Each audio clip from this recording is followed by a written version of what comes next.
வணக்கம் நண்பர்களே, welcome to health up channel. இந்த பதிவில் ரொம்ப டேஸ்டியான புதினா துவையல் பற்றி பார்க்க போகிறோம். வாங்க வீடியோக்குள்ளே போகலாம். இது இட்லிக்கு, தோசைக்கு, வெறும் சாதத்துலேயும் போட்டு பிசைஞ்சு சாப்பிட்லாம். இல்லை சாம்பார் சாதம், தயிர் சாதம், ரசம் சாதம் எதுக்கு ஒன்றாலும் சைட் டிஷ்ஷாக வச்சு சாப்பிட்லாம். ரொம்ப டேஸ்டியாக இருக்கும். புதினா துவையல் செய்கிறதுக்கு 2 சின்ன கட்டு புதினாவை க்ளீன் பண்ணி வாஷ் பண்ணி எடுத்து வச்சுருக்கோம். இஞ்சி ஒரு 5 இன்ச் அளவுக்கு எடுத்து க்ளீன் பண்ணி பொடியாக கட் பண்ணி எடுத்து வச்சுருக்கேன். 2 டீஸ்பூன் அளவுக்கு குண்டு உளுந்து எடுத்திருக்கேன். 8 நீட்டு மிளகாய் எடுத்திருக்கேன். இது நல்லா காரமாக இருக்கும். அதனால் உங்கள் காரத்துக்கு ஏற்ற மாதிரி கூட்டவோ குறைக்கவோ செஞ்சுக்கலாம். புளி ஒரு சின்ன எலுமிச்சை சைஸ் அளவுக்கு எடுத்திருக்கேன். இது மீடியமாக உள்ள புளிப்பு. இது வீட்டிலே செஞ்ச வடகம் கொஞ்சமாக எடுத்து வச்சுருக்கேன். இந்த வடகம் ஆட் பண்ணும்போது கொஞ்சம் டேஸ்ட் கூடுதலாக கிடைக்கும். இப்போ இது ஒன்று ஒன்றா நம்ம வதக்கி எடுத்துக்கலாம். கேஸ் ஸ்டவ் பற்ற வச்சுட்டு பேன் போட்டுடலாம். ஆயில் 3 டீஸ்பூன் அப்ளை பண்ணிவிட்டு ஆயில் சூடான உடனே ஒன்று ஒன்றா தனித்தனியாக வதக்கி எடுத்துக்கலாம். ஆயில் சூடான உடனே ஏற்கனவே நறுக்கி வச்சுருக்கேன் இஞ்சியை போட்டு நல்லா வதக்கி எடுத்துக்கலாம். இஞ்சி வதங்குறது சவுண்டு அடங்கும் நமக்கு. அப்போ தெரிஞ்சுக்கலாம் அது வதங்கிடுச்சுன்னு சொல்லிட்டு. அப்போ நம்ம பிளேட்டுக்கு மாற்றிடலாம்.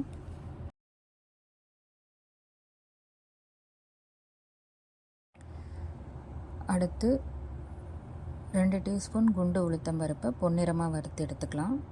பிளேட்டுக்கு மாற்றிக்கலாம். அடுத்து காஞ்ச மிளகாவை வறுத்து எடுத்துக்கலாம். அதே நிலையே நம்ம வடவத்தையும் போட்டு வறுத்து எடுத்துக்கலாம். வடவம் போட்ட உடனே நல்லா பொரிஞ்சு நல்ல வாசனை வரும். உடனே நம்ம அதை பிளேட்டுக்கு மாற்றிடலாம், இல்லைன்னா ரொம்ப கருகிடும். இப்போ அதே எண்ணெயிலேயே நம்ம புதினாவையும் ஆட் பண்ணிடலாம்.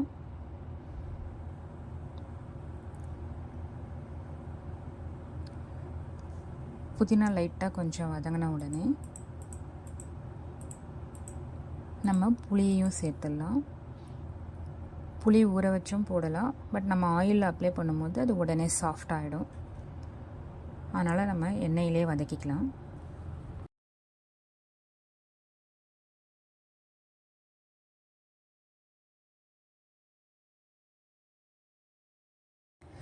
புதினா ரொம்பலாம் வதங்கணும்னு இல்லை,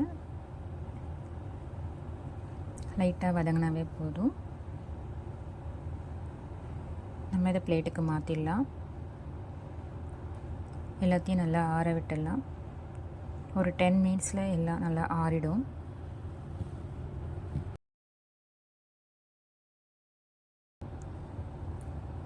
இப்போ பார்த்திங்கன்னா 10 மினிட்ஸ் ஆகிடுச்சு, நல்லா ஆறிடுச்சு. இப்போ இது ஒரு மிக்ஸி ஜாருக்கு ட்ரான்ஸ்ஃபர் பண்ணிடலாம்.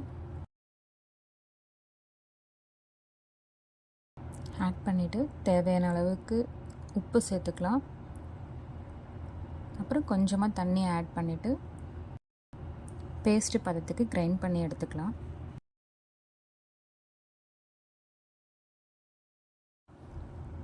நல்லா கிரைண்ட் ஆகிடுச்சு.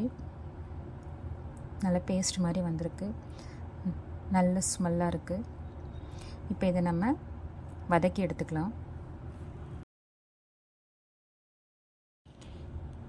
கேஸ் ஸ்டவ் பற்ற வச்சுட்டு பேன் போட்டு ஆயில் அப்ளை பண்ணிக்கலாம்.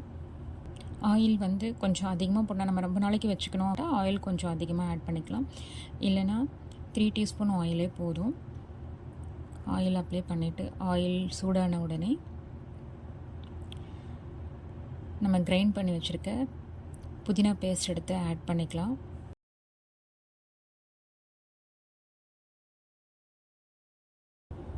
புதினா பேஸ்ட்டை நல்லா மிக்ஸ் பண்ணி விட்டுடலாம். லிட் போட்டு கவர் பண்ணிவிட்டு 10 to 15 மினிட்ஸ் அப்படியே விட்டுடலாம். பார்த்திங்கன்னா 5 மினிட்ஸில் அங்கங்கே பபிள் ஆயில் வெளில வந்திருக்கும். ஸோ இன்னும் ஒரு 5 மினிட்ஸ் விட்டோன்னா போட்ட ஆயில் எல்லாமே மேலே நல்லா குக் ஆகிருக்கும்.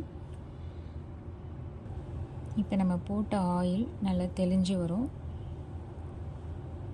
அப்போ நம்ம இறக்கிடலாம். 10 மினிட்ஸ் ஆகிடுச்சு. இப்போ பார்த்திங்கன்னா நம்ம போட்ட ஆயில் எல்லாமே நல்லா தெளிஞ்சு மேலே வந்துடுச்சு. இது கரெக்டாக இருக்கும். இறக்கிடலாம்.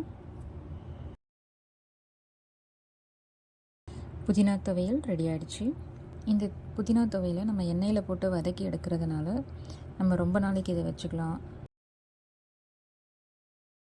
வெளியூர் எங்கேயாவது போகிறோம் அப்படின்னாலும் இதை நம்ம ரெடி பண்ணி எடுத்துக்கலாம், இல்லை வச்சுட்டு போகலாம் வீட்டில் இருக்கிறவங்களுக்கு. உங்களுக்கு இந்த பதிவு பிடிச்சிருந்தா லைக் பண்ணுங்கள். மற்றவங்களுக்கு சொல்லணும்னு நினச்சிங்கன்னா ஷேர் பண்ணுங்கள். கண்டினியூஸாக இதை மாதிரி நல்ல விஷயங்களை பார்க்கணுன்னு நினச்சிங்கன்னா சப்ஸ்கிரைப் பண்ணுங்கள். மீண்டும் ஒரு நல்ல பதிவில் சந்திப்போம். நன்றி.